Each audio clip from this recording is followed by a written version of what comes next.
Hello दोस्तों, नमस्कार। स्वागत है हमारे नए वीडियो में। दोस्तों, काफी लोग जो है हमसे वीडियो में पूछ रहे थे कि डेयरी फार्म का स्टार्टअप हम कैसे करें, कहाँ से शुरुआत करें। आज उसी को लेकर के, उसी मुद्दे को लेकर के हम लोग जो है एक डेयरी फार्म पे आए हैं, जिस डेयरी का नाम है तिवारी डेयरी फार्म। और यहाँ पर जो है जानेंगे हम कि डेयरी फार्म का शुरुआत जो है हम लोग कितनी लागत में कर सकते हैं और कहाँ से कितनी गाँव से स्टार्ट कर सकते हैं। आइए जो है जानते हैं अर्जुन तिवारी जी से कि इन्होंने जो है कितनी गायों से इन्होंने जो है अपना डेयरी फार्म का स्टार्टअप किया है। अर्जुन तिवारी जी, नमस्कार। नमस्कार सर। आप ये बताइए हमारे दर्शकों को कि आपने जो है अपने डेयरी फार्म का क्या नाम रखा है। जी, हमारे डेयरी फार्म का नाम है तिवारी डेयरी फार्म, जो अच्छा। कि हमारे कास्ट से रिलेटेड है। अच्छा अच्छा। जी तो आप हमारे दर्शकों को ये बताइए कि आपने जब डेयरी फार्म का स्टार्टअप किया तो कितनी गायों से आपने किया। सर, हमने डेयरी फार्म का स्टार्ट 3 गाय से किया था। अच्छा। जी। तो इसमें 3 गायों से अगर आपने स्टार्टअप किया तो इसमें लागत कितनी आई। इसमें लागत लमसम 1,20,000 बैठ गया था अपना अच्छा। लागत। जी। तो अगर मान लीजिए किसी को जो है डेयरी फार्म का शुरुआत करना हो हम्म। तो वो किन किन जो है साधनों का सर्वप्रथम मतलब लगेगा, उसको किन किन चीजों की आवश्यकता है कि उनको जो है सबसे पहले उसको करना ही पड़ेगा, उसके बाद ही डेयरी फार्म खोल सकते हैं। जैसे डेयरी फार्म अपने नया बैठा रहे हैं तो सबसे पहले तो उनका सेटअप बनवाना पड़ेगा आपको। जी सेटअप बनवाने के बाद दूसरा काम उनको चारा कटिंग का मशीन रखना पड़ेगा। जी। और तीसरा ऑप्शन है उनको पानी वाला सुविधा देना पड़ेगा। बस यही सब सिस्टम ही छोटा डेयरी फार्म के लिए तो जरूरी कार्य यही होता है। अच्छा। जी। और उनकी चारे के लिए, काटने के लिए कैसे क्या व्यवस्था होती है। चारे के लिए मशीन आती है, अलग अलग प्रकार की मशीनें आती हैं, अच्छा। जो कि आप छोटे छोटे प्राइस में भी ले सकते हैं, बड़े प्राइस में ले सकती हैं। वो तो डिपेंड करता है कि आपको किस प्राइस में लेना है। बाकी हर एक प्रकार की मशीनें आती हैं। जी जी। जी। तो 3 गायों को मिला करके लगभग कितना लीटर दूध जो है 3 गायें दे देती हैं। जैसे देखिए, 3 गाय के मिला के कम से कम आप 20 लीटर की दूध लाएंगे, तभी दोनों टाइम में आपका 60 लीटर दूध हो जाएगा। अच्छा। जी।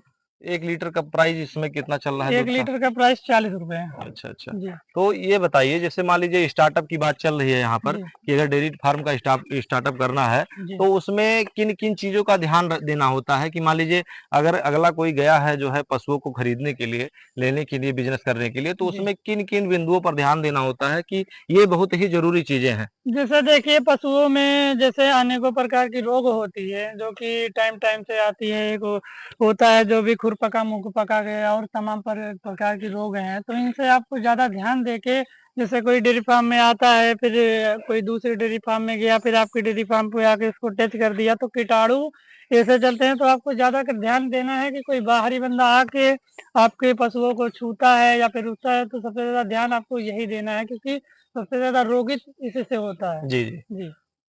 बहुत बढ़िया। और पशु खरीदते समय जो है कुछ दूध वगैरह का भी ध्यान देना होता है कि कितना बिल्कुल, लीटर बिल्कुल। दूध देती है। जैसे आप गाय बेचने वाले तो बताते हैं कि मेरी गाय 18 दे रही है, भाई जी उनको पैसा लेना है। जी। पर आपको आप पैसा दे रहे हैं, आपको ज़्यादा ध्यान देना है कि हाँ, 18 दे रही है कि नहीं, कि आप जब भी पशुओं लें, तो उसको अपने सामने 1 टाइम 2 टाइम दूध निकाल के देख लें। जी। जी। और पशुओं में एक बीमारी अधिकतर देखने को मिलती है जिसको हम लोग थनैली बोलते हैं। हाँ, तो ये थनैली वाला सिस्टम ये है सर, कि आप जी पशुओं का ध्यान नहीं देंगे। जैसे कि आप उनको जहाँ उनके बैठने के लिए बढ़िया मैट वगैरह, बढ़िया व्यवस्था, मिट्टी, जैसे हमारे पास तो सारा मिट्टी है, मिट्टी पे बांधते हैं। और जैसे उनको बांधने के लिए कोई ईटा उटा हो गया, तो उस पे ज्यादा कर ना बांधे, उनको कचट लगने से अच्छा थनैला का रोग बढ़ने के और अच्छा। ज्यादा कर कचट का लगने चांस के कारण रहता जो है। है थनैली का रोग की संभावना जी। बढ़ जी। जाती है। जी। तो ये बताइए, 3 गाय मान लीजिए रखे हैं तो अगर उसको जो है चारा वो पशुहार देना हुआ तो जी। कितनी मात्रा में पशुहार उसको देना जैसे देखो, पड़ता है। आपका 20 लीटर वाली गाय है, तो कम से कम आप पशुहार और कुछ और दे रहे हैं, उसका अच्छा सब फीड बता के कम से कम 8 से 10 किलो एक टाइम का फीड जो उसको चाहिए। अच्छा अच्छा। सारे मिला के। जी। जी जी। और चारा क्या क्या देते हैं। चारा इस समय भूसा चल रहा है और चरी चल रहा है। जी। अच्छा, गन्ने की मात्रा भी दे सकते हैं। गन्ने की मात्रा हम देते हैं जब ये खत्म हो जाती है। जैसे नवंबर दिसंबर में गन्ने का गेड़ होता है, जी। वो रहता है। और जो पतला पतला गन्ना होता है, घर पे लाके हम उसकी पहले पिसाई करते हैं, इसके बाद मशीन में कटती है, जो उसकी भूसी हो जाती है। उसमें खाने में पशुओं को बहुत आराम मिलता है। जी। जी। तो जैसे कि आप सभी लोगों ने जाना कि 3 गायों से हम लोग जो है स्टार्टअप कर सकते हैं। और अर्जुन तिवारी जी, ये बताइए कि जैसे 3 गायों से जो है आज देख रहे हैं आपके पास तमाम गायें हैं, जी। तो जी। आपने कितनी गायों से जो है स्टार्ट किया और आज के समय में आपके पास कितनी गायें हैं, थोड़ा इस पे प्रकाश डालिए आप। जैसे हमने 3 पे किया, इसके बाद इन्हीं इन्हीं पे संघर्ष करते करते आज हमारे पास सब मिला के 25 जानवर हो गए हैं।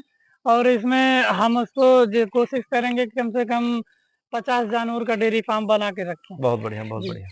तो कैसे मतलब यहाँ तक इस मुकाम तक कैसे पहुँचे आप? जैसे देखिए इस मुकाम तक पहुँचने के लिए बहुत ही कष्टों का सामना करके यहाँ इस मुकाम तक जी। पहुँचे हैं। एक समय आया होगा जहाँ पर सिर्फ सभी गायें तो हमेशा बछिया देती नहीं होंगी, बछड़े भी होते होंगे। हाँ, नहीं, तो ऐसा नहीं होता मतलब जैसे रुक-रुक के बछड़ी दे रही थी जी, ऐसे-ऐसे उसको मतलब पालते गए आज समय हो गया कि सब बड़े हो गए हैं सब। मेरे पास सबसे अच्छी बात ये है कि जितनी गायें हैं सब घर की गायें हैं। अच्छा। हाँ, बाहरी गाय एक भी नहीं है।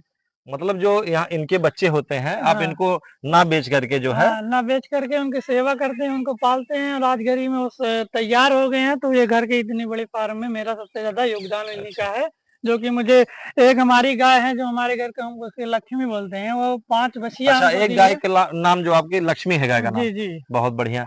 और ये जैसा कि आप सभी लोगों ने जाना कि जो है एक छोटा बिज़नेस स्टार्टअप करने के लिए डेयरी फार्म का कितने गायों की आवश्यकता है और जो है तमाम चीज़ें अर्जुन तिवारी जी ने बताया।